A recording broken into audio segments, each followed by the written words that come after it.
ایران کا ایک شہر ہے کرمان، وہاں پہ ایک شخص ہے حاج ماشاءاللہ، غالباً اب بھی زندہ ہے۔ پورے کرمان میں جب امام حسین کی مجلس کرواتا ہے، کسی بادشاہ اور وزیر کی مجلس میں بھی اتنے طعام نہیں ہوتے جتنا اس کی مجلس میں امام حسین کا نظر و نیاز ہوتا ہے۔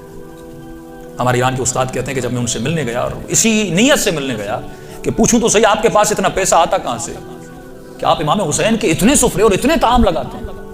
جب ملنے گیا تو کہا کہ بوڑھا سا تھا 70 ایئرز کا، چہرے پہ عجیب نورانیت تھی، اور بیٹھا اور مجھے کہنے لگے کہ آج تک حسین کی میں نے جب بھی نیاز کیا میں نے جیب سے ایک پائی نہیں لگائی، مجھے نہیں پتا یہ کہاں سے آتا ہے، کون دے کر جاتا ہے، کہ پھر بھی یہ کیسے ہوا؟ میں نے آپ کے بارے میں بہت چیزیں سنی۔ اس نے کہا کہ آج سے تقریباً 50 سال پہلے میرا کام تھا نجاری کا، جو لکڑیاں بناتے ہیں نا، لکڑی کا کام کرتا تھا، اور میری بڑی الفت تھی، محبت تھی امام حسین سے، میری زندگی عشق حسین کے محور میں گھومتی تھی۔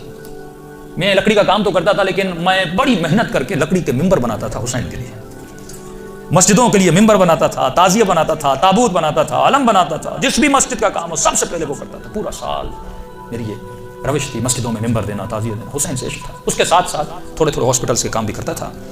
ایک دن کام کرتے کرتے اچانک مجھے اپنی کڈنیز میں بہت تکلیف ہوئی، میں نے درد کو دیکھے اندیکھی کر دی، 2-3 ہفتے گزرے، تکلیف بڑھتی گئی، یہاں تک ایک دن اتنی تکلیف ہوئی میں بے ہوش ہو کے گر گیا۔ مجھے ہاسپٹل لے جایا گیا، ڈاکٹرز نے مجھ سے کہا کہ کب سے تکلیف ہے؟ میں نے کہا 2 ہفتے سے تکلیف پڑ گئی ہے۔ انہوں نے کہا جلدی جا کر اپنی یورین کے ٹیسٹ دو۔ جب یورین ٹیسٹ دینے گیا تو میرا یورین ہی نہیں آ رہا تھا۔ پھر ڈاکٹر نے ایک انجیکشن لگا، کہا آج کے بعد گھر چلا جا، نہ تجھے چلنا ہے نہ تجھے کام کرنا ہے، بس بستر پہ سیدھا ہو کے لیٹ جا۔ کہ جب گھر پہنچتے پہنچتے میرے پاؤں پھول گئے، اور کہتا ہے کہ مولانا اس دن کا سونا 4 سال تک میں اسی طرح بستر پہ سویا رہا، 4 سال تک میں بستر سے اٹھ نہیں سکا، بدن پھول گیا، نہ ہاتھ ہلا سکتا ہوں نہ پاؤں ہلا سکتا ہوں، یہاں تک کہ میں نے آنکھوں سے دیکھنا بھی چھوڑ دیا، بس مجھے کانوں سے آوازیں سن پاتی تھی۔ کہ جب اس تکلیف میں پہنچا نا، اپنے جتنے رشتہ دار تھے سب چھوڑ کے چلے گئے۔ ایک میری بوڑھی ماں تھی، لوگ میرے قریب نہیں آتے تھے کہ یہ بیمار ہے اس کے قریب نہیں جاؤ، لیکن میری بوڑھی ماں میری خدمت کرتی گئی۔ ماؤں کی قدر کرو جب تک زندہ ہے، اور زندہ نہیں ہے نا تو کم از کم ہفتے میں ایک بار قبر پہ ضرور جایا کرو۔ مرنے کے بعد بھی ماؤں کی دعائیں بچوں کو ضرور لگتی ہیں۔ کہ اس ماں نے میری خدمت ایسے کی جیسے میں بچہ تھا اپنے آقا کو، میں نے امید نہیں توڑی، حسن ظن تھا میرے آقا حسین پہ، بس یہی کہتا تھا مولا میں آپ کے ممبر بناتا ہوں، مولا میں آپ کے تعزیے بناتا ہوں، مولا مجھے یقین ہے کہ آپ مجھے ضرور بچا لیں گے۔ کہ جب آخری دن ہاسپٹل میں گئے تو ڈاکٹرز نے میری ماں کو کہا بس یہ چند دن کا مہمان ہے، اسے گھر لے جاؤ۔ کہ یہ میں نے آواز سنی، اور سنی تو میں رو پڑا۔ میں نے کہا امام حسین 4 سال سے آپ سے امید لگا کر بیٹھا، مولا کیا آپ کا عاشق اسی طرح مر جائے گا؟ دنیا کیا کہے گی؟ حسین کے ممبر بناتا تھا، حسین نے اسے شفا ہی نہیں دی۔ کہ میری ماں نے گھر کے سرداب میں لا کر مجھے سلا دیا۔ کہ وہ دن تھے محرم کے دن، پہلی محرم ہوئی، میری ماں نے جلدی جلدی گھر میں صفائی کرنا شروع کی، اور نیچے آئی کہنے لگی میرے لال محرم شروع ہو گیا ہے، اب میں تجھے حسین کے حوالے کرتی ہوں، میں جاتی ہوں مجلس سننے۔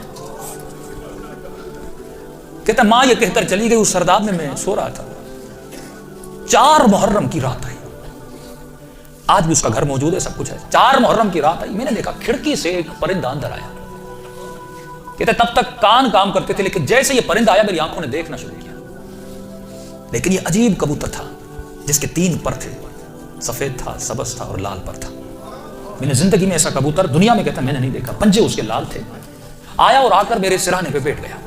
بیٹھنے کے بعد اس نے کلام کرنا شروع کیا، میرے کانوں میں آواز دے کر کہا تجھے پیاس لگی ہے؟ کچھ کھاؤ گے، کچھ پیو گے؟ کہا 4 سال سے زبانوں پہ تالا لگا تھا پر اب یہ تالا کھل گیا۔ میں نے کہا مجھے بہت پیاس لگی ہے، اتنے سالوں سے پیاسا ہوں۔ کہ پتہ نہیں اس کی چونچ میں کیا تھا، اس نے میرے منہ میں ڈالا، بس وہ بدن میں جانا تھا، ایک عجیب سی فرحت مجھے ملی۔ پھر وہ پرندہ اڑا اور اڑ کے سامنے کرسی تھی اس پہ بیٹھ گیا۔ اب میں کہہ رہا اپنے ذہن میں یہ کہہ رہا تھا کہ مولا حسین اگر تو نے بھیجا ہے تو یہ اڑ کے میرے پاس آئے گا یا میرے بستر کے نیچے جائے گا، اگر تو نے نہیں بھیجا یہ اڑ کے چلا جائے۔ کہ اتنا کہنا تھا، وہ پرندہ اڑا اور میرے بستر کے نیچے جا کر بیٹھ گیا۔ تو بس اتنا ہوا، لیکن ابھی بھی بستر پہ لیٹا ہوا ہوں، لیکن تھوڑی فرحت مجھے مل چکی ہے۔ اب سوچ رہا ہوں یہ پرندہ کون ہے، کہاں سے آ رہا ہے۔ اتنے میں صبح ہوئی، میری ماں نیچے سرداب میں آئی، اس کے ہاتھ میں رومال تھا۔ پہلے زمانے میں جب لوگ روتے تھے تو ایک رومال رکھتے تھے۔ کہ جلدی دوڑی دوڑی آئی اور گیلا سا رومال تھا، اس نے اس رومال کو میرے اوپر نچوڑنا شروع کیا۔ تو میں نے کہا کہ اماں یہ کیا ہے؟ کہا یہ حسین کے غم میں جو آنسو بہائے نا تیرے بدن پہ مل رہی ہو تاکہ خدا تجھے شفا دیتے۔